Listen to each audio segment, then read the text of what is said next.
Welcome to the Successful Nonprofits Podcast. I'm your host, Dolph Goldenberg.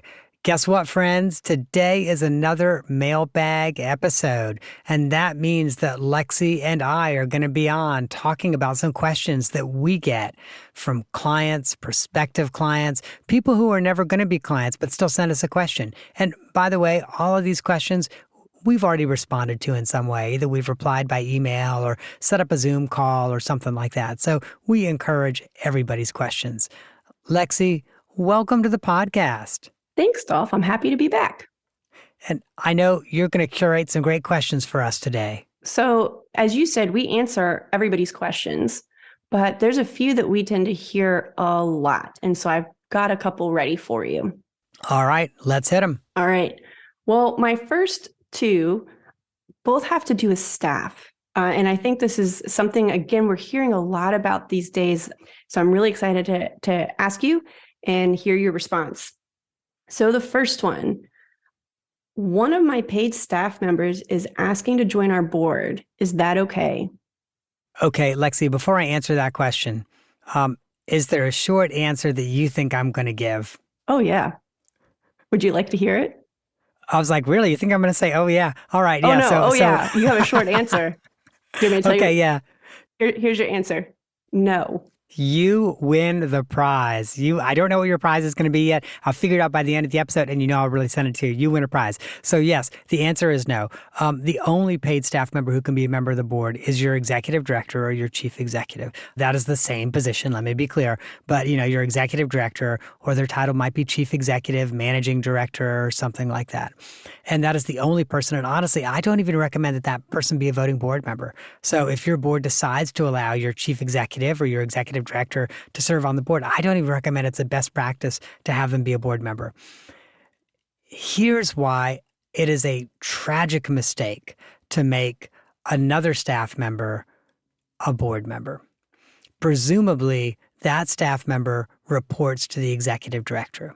Now, imagine some weird world in which you are your parent and you are also your child.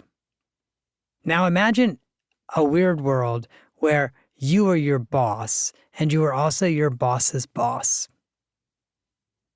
Doesn't work out so well. Imagine there's a performance issue and you have to discipline someone who's on your board. You're not going to. Now imagine other staff members are having issues, or maybe clients are having issues with you as the chief executive, or community members are having issues with you as the chief executive. Who are they going to go to first if they don't want to go to you? They're going to go to your staff member who's also on the board. They're going to think, oh, I'm going to have an ally there. So please do not make that mistake. Do not allow a staff member to be on the board. And I will share with you from my perspective, that would be a deal breaker. If I had a board that said to me, Dolph, we really want to get this staff person on our board, my answer would be, I know that I don't have a vote in who's going to be on the board, and I don't have a veto unless it's a staff member. I do get to decide what our staff members do in relation to this organization, and the answer is no. And that is a hill that I would be willing to die on. I like your long answer. Yeah, I know that. I was going to say, I know that's a short answer, but you happy with that answer? Mm-hmm. Did I leave anything out? I think the only other thing we've talked about is that board members are also expected to volunteer. They're expected to donate, and that can get a little complicated when you're asking a staff member to do those things as well. So beyond just a crazy org chart you're creating and all of the issues that can come up from that, there's potentially other issues that can come up just by the nature of board work and the nature of being an employee of an organization. Agreed. Absolutely. That's an excellent point. All right. My next staff question. This is another one we've been hearing a lot lately, especially these days. I have a staff member with a bad attitude. She can be difficult for other staff to work with, and sometimes she brings that bad attitude to meetings with partners, board members, etc. But I'm nervous to lay her off because it's so hard to hire right now, and I don't want to lower morale among other staff or possibly risk other staff leaving because of it. Frankly, Lexi, this is a question. You're right. We get this question. We've gotten this question a good little bit over the last couple of years.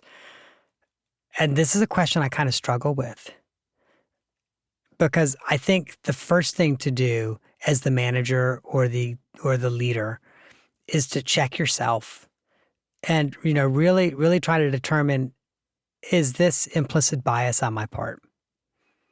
There are times where if one person does something, you don't view that as a bad attitude, but someone else does it and you do view it as a bad attitude. And so the first thing that I would ask is, if any of your staff members, if your favorite team member did this, would you say that person has a bad attitude? And really, really, really dive deep there before you take this any further.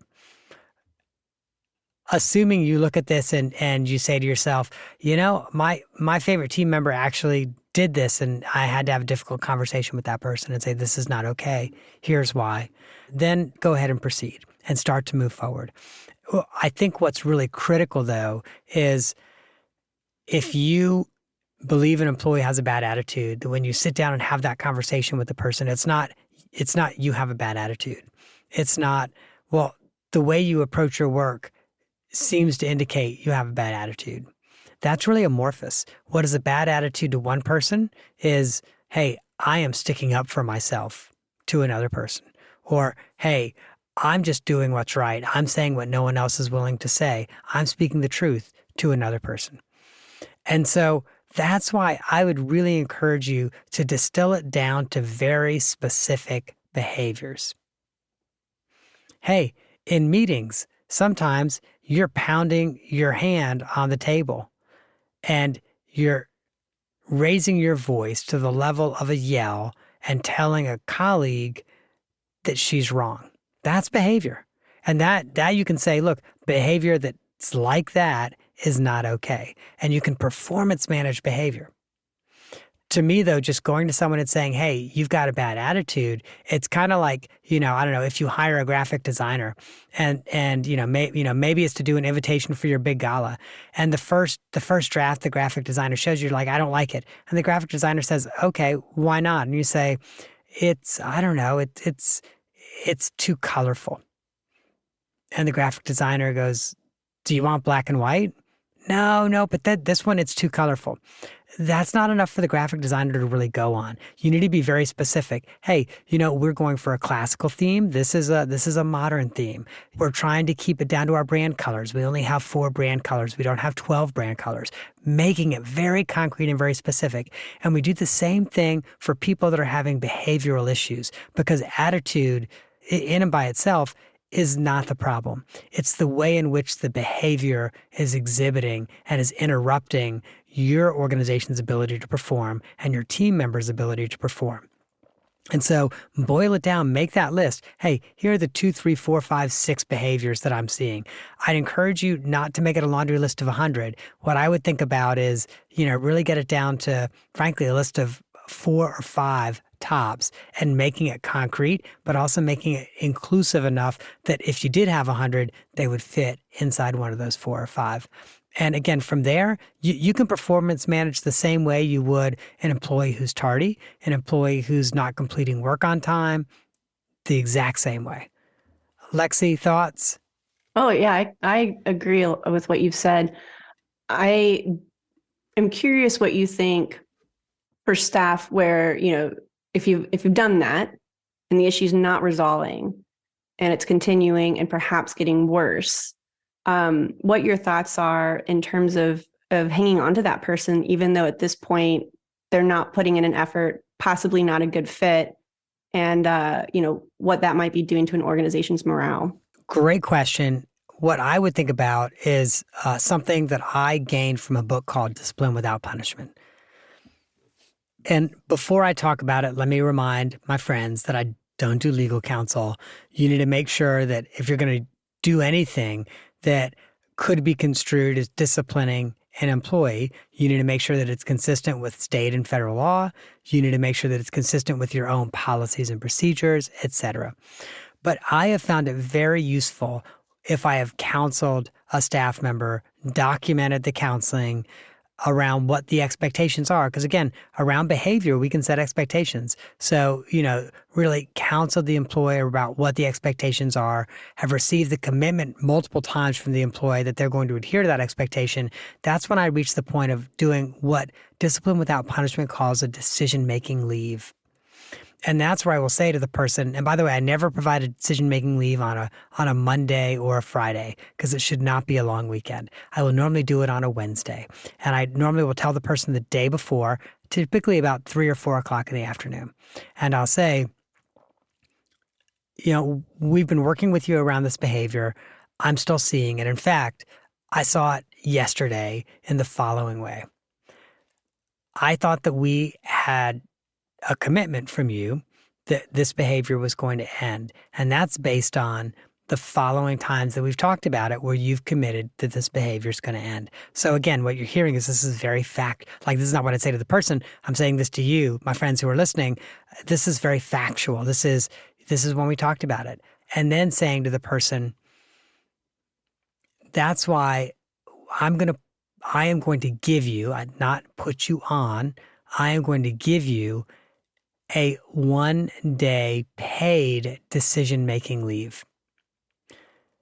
You are still at work, but you're just not going to come in, and you're not going to do any of your usual work. In fact, we're going to lock you out of all of your systems in the next 30 minutes. And what I want you to do tomorrow is spend the entire workday thinking about whether or not this job is the right fit for you, thinking about whether or not you are planning to stay, and that means this behavior will end. When you come back into work on Thursday morning, you and I are going to meet first thing Thursday morning. Our day starts at 8:30, so we're going to meet at 8:30. And my expectation is that you're either going to come in and you're going to say to me, Dolph, I understand what my behavior needs to be. I want to be here at this organization, and my behavior will be in line with the expectations that have been set, which are, and then I would define whatever those are. I will be on time. I will turn my assignments in on time. And in case of a bad attitude, I won't pound the table in meetings and scream at my colleagues, whatever those expectations are. Or you can come in and say, Dolph, I realized that I don't want to be here because I'm not willing to live within the expectations that are set. Or you could just come in and say, I don't want to be here because I don't like you, whatever. You could come up with any reason why you don't want to be here, right? But those are the only two options, not I'd like to stay if. Either I want to stay and I'm going to meet the expectations, or I'm going to leave. I will also say when I am giving someone that decision-making leave, I will also say to them that when they come back on Thursday morning is the last time we're going to talk about this. If that behavior occurs again, there isn't a warning. There isn't an additional write-up. Everything's been well documented up to this point. It's just a termination. So, Lexie, what I have found when I give someone a decision-making leave, about 95% of the time, they come back and say, I'm in, I'm all in, I'm going to meet the expectations. But about 60% of the time they actually do, and the behavior's corrected. About 40% of the time, sometime in the next month to 6 weeks, I actually have to terminate them. But I phrased that wrong because, in fact, I didn't terminate them. They knew the situation under which they would be losing their job, and they're the ones that ultimately made that decision. Yeah. I also want to reflect that in a few cases where we've had clients put in this position and that staff member has left for whichever reason, they've actually found that morale has improved and they were able to replace that person and find someone who was a better fit, and that ultimately the organization came out stronger for it. And making sure, that they have the behavior that they need is essential. Yeah. And I would agree with you. And I think in a lot of those cases, there was some short-term fallout.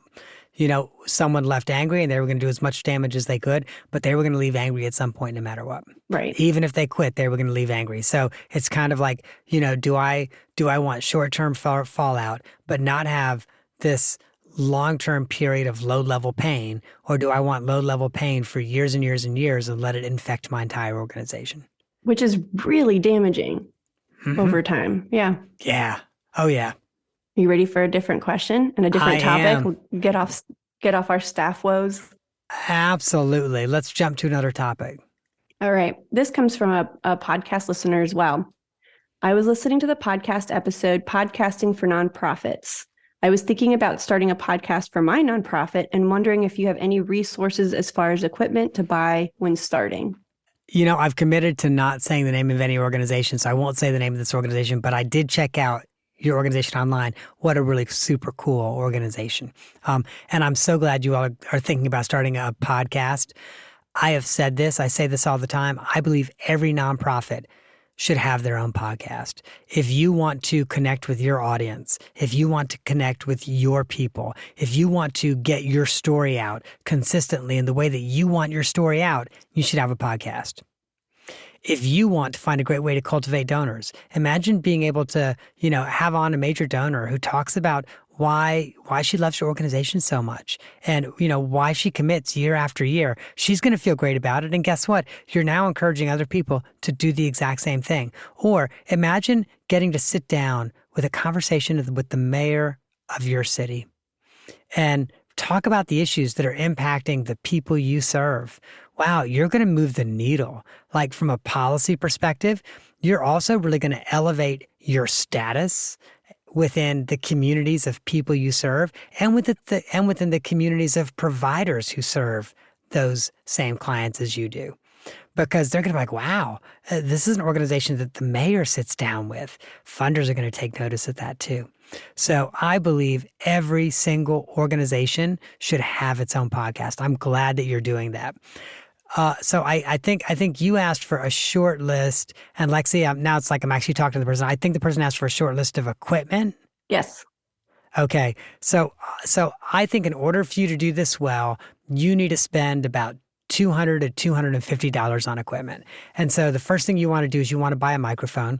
Lexie, you and I use the Blue Yeti. I've also used some Rhodes. I'll share with you, my Rhodes microphone actually broke after about 2 years and was twice the price of my Yeti. My Yeti, I fold it up, I throw it in my bag. I can record stuff anywhere in the world that I am. And it's so far, I've had it for, I guess, 6 years, and it's been a super, super durable, not terribly expensive, on sale about $100, but I wouldn't wait for a sale because, you don't want your sound quality to be bad to save $25. So you'll probably pay $125, $150 for that.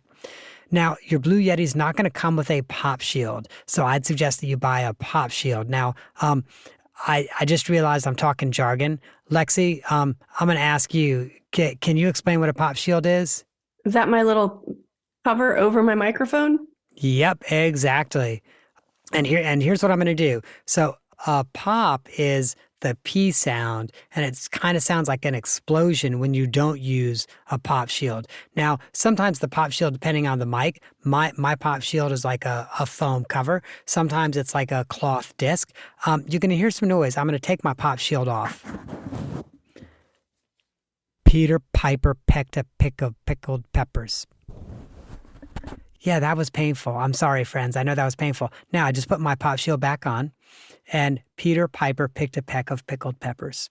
You might still hear some pee, but not nearly as much. If you heard that loud, explosive pee, you wouldn't listen to the podcast. So spend the $10, $15, buy a pop shield on Amazon. I would not buy it from Blue Yeti. I'd save the money. Also, you want some padding for the area that you're recording in. Lexie, I know you and I just talked about this because you moved into a beautiful new home. But we had an issue when we did our sound check. Can you talk about that? Oh, it was very echoey. I could even hear it bouncing back into my own headphones.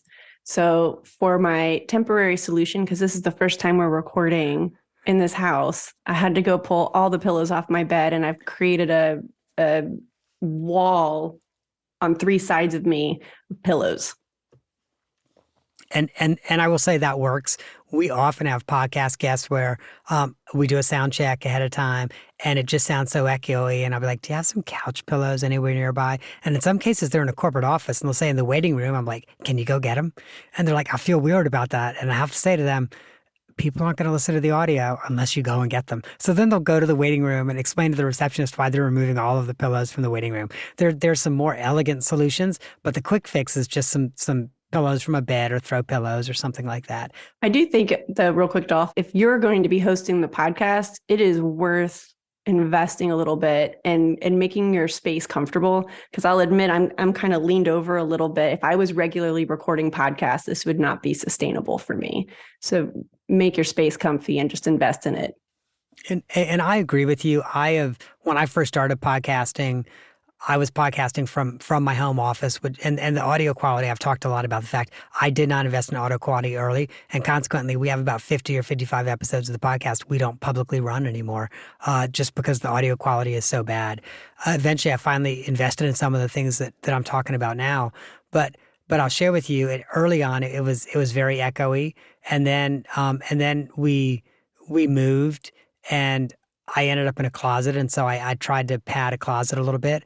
Eventually, we bought a house with a large enough closet that I've essentially turned into a recording studio. And even then, I didn't spend a fortune. I spent a few $100s on materials because I built it all myself. I did price it out, and I thought to myself, I'm not going to spend $5,000 on this. So instead, I looked at some YouTube videos about how to build a recording studio for a few $100s, and that's what I did. So so you don't have to spend thousands. A few $100s will take you a long, long way. And then the last is some recording software. I've fallen in love with Audio Hijack. It's not terribly expensive. By the way, it's not software as a service, so you're not going to be paying monthly or even annually. Literally, like you download the app. Where they do get you, though, is every now and then they'll do a big update. And when they do that big update, they'll say, oh, this update is so big that you have to upgrade, and then you'll spend $10 or $20 to upgrade. But that's once every few years. So those are the things I'd recommend. A Blue Yeti mic, a pop shield, some kind of padding for the area so that you're absorbing the echo. And then, of course, decent recording software like Audio Hijack. All in, I think you're probably going to spend about $200 to maybe $250. Lexie, other thoughts about equipment this person should have? No, I think you hit on all of it. And then the only other thing I will share with you, my friends, is if you're going to spend that money and if you're going to take the time and effort to actually record podcasts, spend the $20 a month that's required and put it on a podcast feed where you pay for it, like Libsyn, SoundCloud, etc., so that they're putting your content out onto every possible feed, Apple Podcasts, Spotify, etc. I actually have one organization that I know that started a podcast. It's on SoundCloud, but they're unwilling to pay the $20 or $25 or however much it costs a month to get it out on anything but SoundCloud. And consequently, they only get about 50 or 60 listeners per episode. And the reason is every time an episode releases, first of all, they have to tell all their audience, hey, an episode's released. And then instead of it being seamless and frictionless, instead of someone just being able to pick up their phone and go, oh, and that's the one I want to listen to, let me listen to it, the individual actually has to go to SoundCloud, open up the web browser, listen to it, close the web browser. And that's more work than most people will do. So if you're going to go to all this work and all this expense, go ahead and drop the $20, $25 a month to have a service like Libsyn or SoundCloud host your podcast. All right. I think that's my answer on that. Great. Do we have time for one more? Maybe one more. I think we're at about 24, 25 minutes. Okay. So this last question, Dolph, has a little bit of a story. So, we do Ask Dolph live webinars where folks can come and ask questions, and we'll have a conversation right there about whatever's going on. And it's really nice because, Dolph, you can ask a lot of clarifying questions and make sure folks get exactly the answers that they need. So this actually comes from an Ask Dolph live, but we uninvited the folks that asked it. That's awesome. Yeah. So we usually skim through to see who's joining us on our webinars. And very rarely we run into an organization that does not share the same values we do. And this was a case where I don't know how much I can share. It was an organization that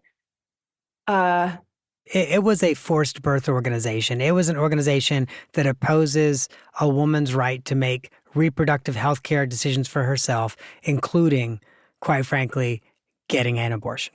And shared a lot of false information as well. So, yeah. So we uninvited them. but they had a good question. And so I thought I'd share it here. Um, what is your advice, Dolph, for building and maintaining partnerships with other nonprofits? So that can be so tough for so many organizations, in part because when we talk about building and maintaining relationships, we're talking also about turf and we're talking about money.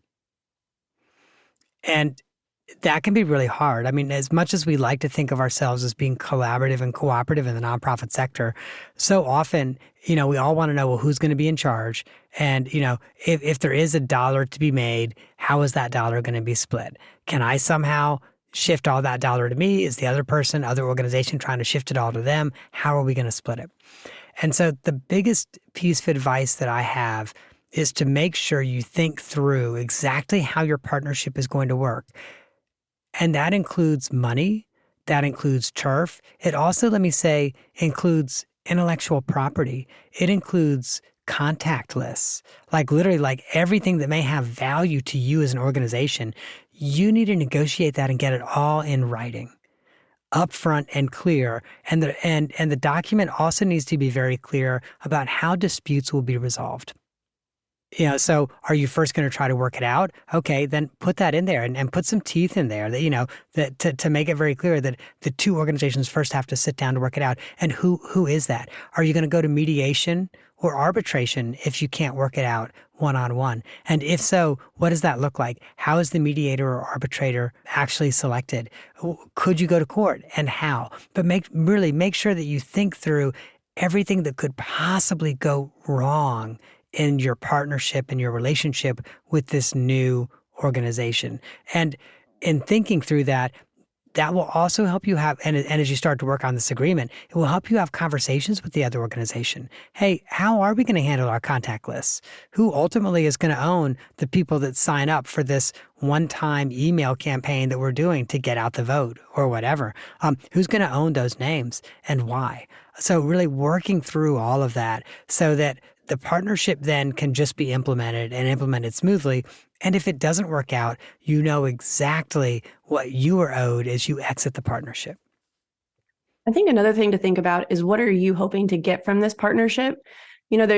There's I think a lot of what you're talking about are some really detailed, intentional, collaborative work. And there's tons of examples of really healthy coalitions, as an example, that are doing great work together. But there's also sometimes organizations are looking more for something like a mentor. And we do some work around that when we do our strategic planning, and we help the organizations we're doing strategic planning with identify a learning journey partner.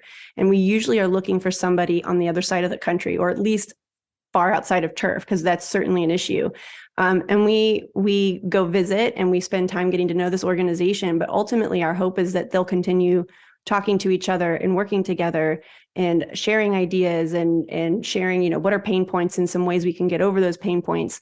And then that's more of an informal relationship, but can be really beneficial especially as an organization is asking itself some big questions about its future and strategies to get where it needs to go. Lexie, I really appreciate you taking us from the tactical up to the 30,000 feet. Thank you. Anytime, Dolph. All right. I think you said that was going to be our last question. It is. Lexie, thank you. I am so glad that we were able to do this mailbag episode together. And I just realized you and I have spent pretty much the entire morning together. It's about 12:45 now. We started at 9 a.m. Whenever I do an interim executive director engagement, when it's over, you always do an evaluation. So you gave me my evaluation earlier, and then we've done a couple mailbag episodes. It's been great spending the morning with you in your beautiful, beautiful new home. Thank you, Dolph. It's been a good morning. It was a good way to start the week. Yes, it was. And a super short week for you, super short week for me, because I leave for sabbatical at the end of this week. But Lexie, thank you so much. As always, I'm so grateful to be able to work with you. I've made a lot of knuckleheaded decisions in my career, but I've made a couple good ones. And one of the best ones I've made is working with you. And I'm always grateful that you actively choose to work with me. Thank you. Thank you, Dolph. You're making me blush. All right. Well, friends, I hope that you have enjoyed this episode. And if you have, please consider forwarding it to a friend, a colleague, or a board member. That, my friends, is our show for the week. I hope that you have gained some insight to help you and your nonprofit thrive. And I almost ended this without doing the disclaimer. And Lexie reminded me I forgot to do the disclaimer. So now it's both Lexie and the lawyers who are on me about doing this disclaimer. So I'm not an accountant nor an attorney, and neither I nor the Goldenberg Group provide tax, legal, or accounting advice. This means just exactly what you think it does, that this show is for informational purposes only and should not be relied on for tax, legal, or accounting advice. Oh my gosh, perfect. I did not know you were going to fill it in. I was hoping listeners would fill it in their head, and that's awesome. Thank you, Lexie.